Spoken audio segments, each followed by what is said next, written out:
Hello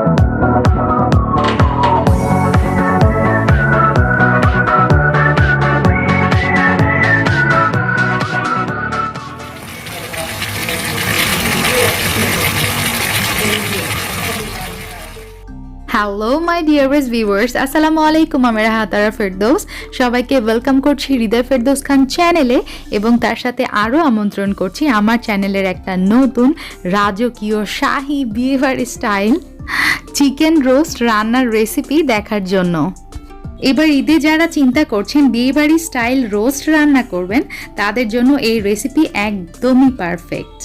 আপনার ঈদকে আরও স্পেশাল বানাতে চলুন দেখে নিই বিয়েবাড়ির স্টাইলে শাহী চিকেন রোস্ট কিভাবে তৈরি করতে হয়। ফার্স্টেই আমি এখানে স্পেশাল রোস্টের মশলাটা বানিয়ে নিচ্ছি। তার জন্য এখানে আমার লাগছে সাদা এলাচ 20 থেকে 22টা, 8টার মতো দারুচিনি টুকরো, আর নিয়েছি হচ্ছে কালো এলাচ 4টা। এখানে রয়েছে জয়ত্রী 1 টেবিল চামচ, কালো গোলমরিচ নিয়েছি এখানে 1 চা চামচ, আর এখানে নিয়েছি জয়ফল গুঁড়ো 1.5 চা চামচ, 1 চামচ এবং 1/2 চামচ। জয়ফল গুঁড়ো অ্যাভেলেবল না থাকলে সেক্ষেত্রে আপনারা মিডিয়াম সাইজের একটা জয়ফল নিয়ে নিতে পারেন। সবগুলো মশলা এখন একত্রে একটু ভেজে নিব বলতে একটু টেলে নিচ্ছি। আর যেগুলো বড় বড় মশলা আছে সেগুলো হাতের সাহায্যে একটু ভেঙে দিচ্ছি। এভাবে করে দিলে মশলাগুলো খুব সুন্দরভাবে ভাজা হবে, আর ভিতরে যেগুলো বিচি থাকে সেগুলো কিন্তু খুব সুন্দরভাবে টেলে নেওয়া যাবে। যাই হোক, 2 থেকে 3 মিনিটের মতো টেলে নিচ্ছি। এর মধ্যে দেখতে পারবেন খুব সুন্দর একটা অ্যারোমা চলে আসছে। তো তারপর চুলা থেকে নামিয়ে ঠান্ডা করে ব্লেন্ডারে ব্লেন্ড করতে হবে। আমি মশলাগুলো একবার গ্রাইন্ড করে নিয়েছি, দেখতে পাচ্ছেন একটু ছোবা ছোবা রয়ে গেছে। এর মধ্যে দিয়ে দিচ্ছি জয়ফল গুঁড়ো। তবে আপনাদের জয়ফল গুঁড়ো না থাকলে আগেই বলেছি আস্ত একটা জয়ফল ইউজ করতে পারেন মিডিয়াম সাইজ, সেক্ষেত্রে অন্যান্য মশলার সাথে জয়ফলটাও কিন্তু ভেজে নিতে হবে। দেখতে পাচ্ছেন আলহামদুলিল্লাহ আমার রোস্টের মশলা কিন্তু একদম রেডি। এটা চালতে হবে না, কিছুই না, জাস্ট এয়ারটাইট বক্সে করে এটা রেখে দিবেন। 5 থেকে 6 মাসের মতো বাইরেই ভালো থাকবে, আর ফ্রিজে রাখলে তো কথাই নেই, 1 বছরের ওপরে সংরক্ষণ করতে পারবেন। এখন আমি এখানে 6 পিস চিকেন নিয়েছি, খুব ভালোভাবে পরিষ্কার পানি দিয়ে ধুয়ে নিয়েছি। আর একটা ছুরির সাহায্যে দেখতে পাচ্ছেন পায়ের এখানে রগটা কেটে দিচ্ছি। এটা করলে যা হবে, মুরগিগুলো ভাজার সময় অনেক সময় দেখতে পারবেন একদম ছড়িয়ে যায়, একদম লম্বা লম্বা হয়ে যায় রোস্টগুলো। তো এই রগটা কেটে দেওয়ার ফলে এটা আর হবে না। আর অনেকগুলো চিকেন যখন একসাথে রান্না করবেন, এভাবে রান্না করলে ম্যানেজ করতে কিন্তু খুব সুবিধা হয়। এই পর্যায়ে মুরগিগুলো 1/2 চা চামচ লবণ এবং সামান্য পরিমাণ জর্দার কালার দিয়ে আধা ঘন্টার জন্য মেখে রাখছি। একটা বাটিতে 2 টেবিল চামচ নিয়ে নিয়েছি টক দই, তাতে দিয়ে দিচ্ছি জিরা গুঁড়া 1 চা চামচ। তার সাথে আরও লাগছে আমার 1/4 টিস্পুন এখানে রয়েছে লাল মরিচের গুঁড়া। আরও দিয়ে দিচ্ছি এই যে আমি একটু আগেই রোস্টের মশলা করে রেখেছিলাম, সেখান থেকে 1 চা চামচ পরিমাণ স্পেশাল রোস্টের মশলা দিয়ে দিচ্ছি। 1/4 কাপ এখানে রয়েছে পেঁয়াজ বাটা। আরও আমার লাগছে আদা বাটা 1 চা চামচ এবং রসুন বাটা 1 চা চামচ। টমেটো সস আমি এই পুরো প্যাকেটটা এখানে ইউজ করছি। এখানে প্রায় 1 টেবিল চামচের মতো টমেটো সস আছে। আরও লাগছে আমার কাজু বাদাম বাটা। আপনারা চাইলে এখানে কিন্তু কাঠবাদাম অথবা চীনা বাদাম বাটাও ইউজ করতে পারেন। এখানে আমার কাজু বাদাম বাটা আছে 1/4 কাপ। এই স্পেশাল মশলার মিক্সটাই কিন্তু রোস্টে আসল বিয়েবাড়ির স্বাদ নিয়ে আসবে। ট্রাস্ট মি, এটা ম্যাজিক্যাল একটা মিক্স। একবার হলেও ট্রাই করতে পারেন, আপনার রোস্টের স্বাদই চেঞ্জ হয়ে যাবে এই ম্যাজিক্যাল মিক্সটা ইউজ করার ফলে। যাই হোক, চুলাতে একটা ননস্টিকের প্যান বসিয়ে দিয়েছি এবং তাতে দিয়ে দিচ্ছি 1/3 কাপ এখানে রয়েছে কুকিং অয়েল অর্থাৎ সয়াবিন অয়েল। এখন একে একে চিকেনগুলো দিয়ে দিব, ভেজে নিব চিকেনগুলো জাস্ট উল্টিয়ে পাল্টিয়ে। একদম কড়া করে ভাজতে হবে না ভিউয়ার্স, জাস্ট একটু উল্টিয়ে পাল্টিয়ে ব্রাউন কালার আসা পর্যন্ত ভেজে নিলেই হয়ে গেল। তারপর আমরা চুলা থেকে চিকেনগুলো নামিয়ে নিচ্ছি। চিকেনটা ভেজে নেওয়ার সময় একটু তেলের পরিমাণটা বেশি দেওয়ার চেষ্টা করবেন, কারণ এখানে যে তেলটা অবশিষ্ট থাকবে সেই তেলেই কিন্তু আমরা পরবর্তীতে রোস্টটা রান্না করব।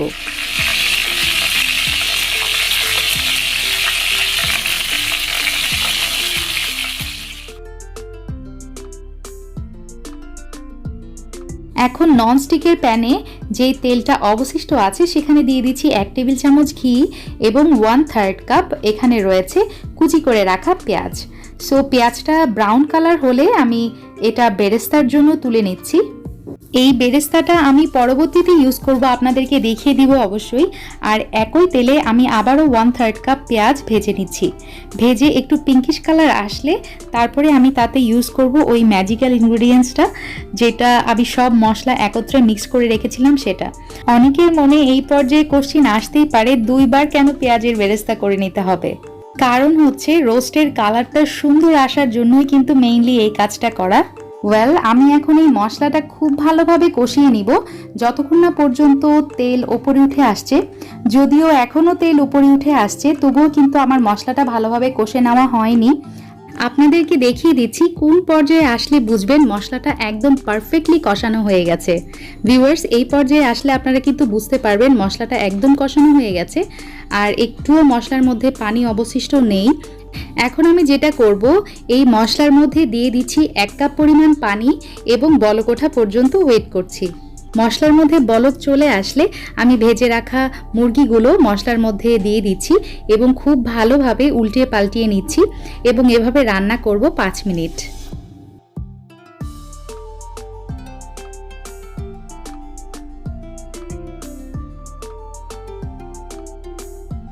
পাঁচ মিনিট ধরে চিকেনগুলো খুব ভালোভাবে কষিয়ে নিয়েছি। এখন এই পর্যায়ে অ্যাড করে দিচ্ছি 1 কাপ পরিমাণ লিকুইড দুধ, আমি যেটা আগে থেকেই জাল করে রেখেছিলাম। আপনারা চাইলে এই পর্যায়ে গুঁড়া দুধও ইউজ করতে পারেন। 1 কাপ দুধের মধ্যে 2 থেকে 3 টেবিল চামচ গুঁড়া দুধ ইউজ করলেই কিন্তু হয়ে যাবে।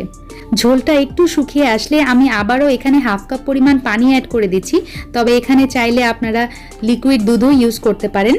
ঢাকনা দিয়ে জাল করছি 10 মিনিট, তবে একটু খেয়াল রাখবেন রোস্টের নিচের তলায় যেন লেগে না যায়।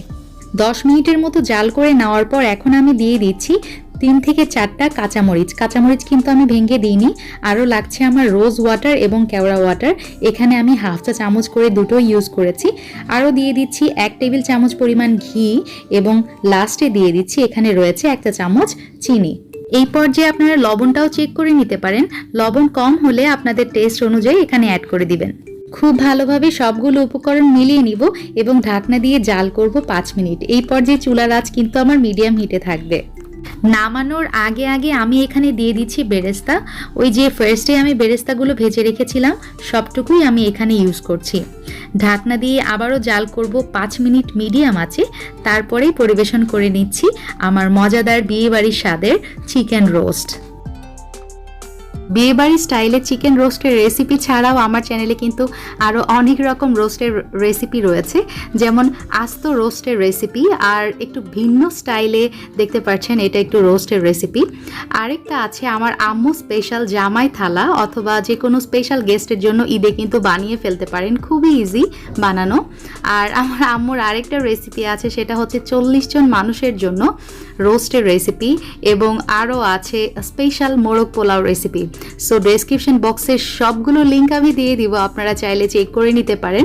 আর আলহামদুলিল্লাহ আমার বিয়েবাড়ি স্টাইলে চিকেন রোস্ট কিন্তু একদমই রেডি। আপনারা চাইলে পোলাওয়ের সাথে, বিরিয়ানির সাথে অথবা কাচ্চি বিরিয়ানির সাথেও কিন্তু এটা খুবই ভালো যায়। যাই হোক, সবাই ভালো থাকবেন, ইনশাল্লাহ আবার দেখা হবে। সেই পর্যন্ত আল্লাহ হাফেজ, আসসালামু আলাইকুম, আর সবাইকে অগ্রিম ঈদের শুভেচ্ছা। ঈদ মোবারক।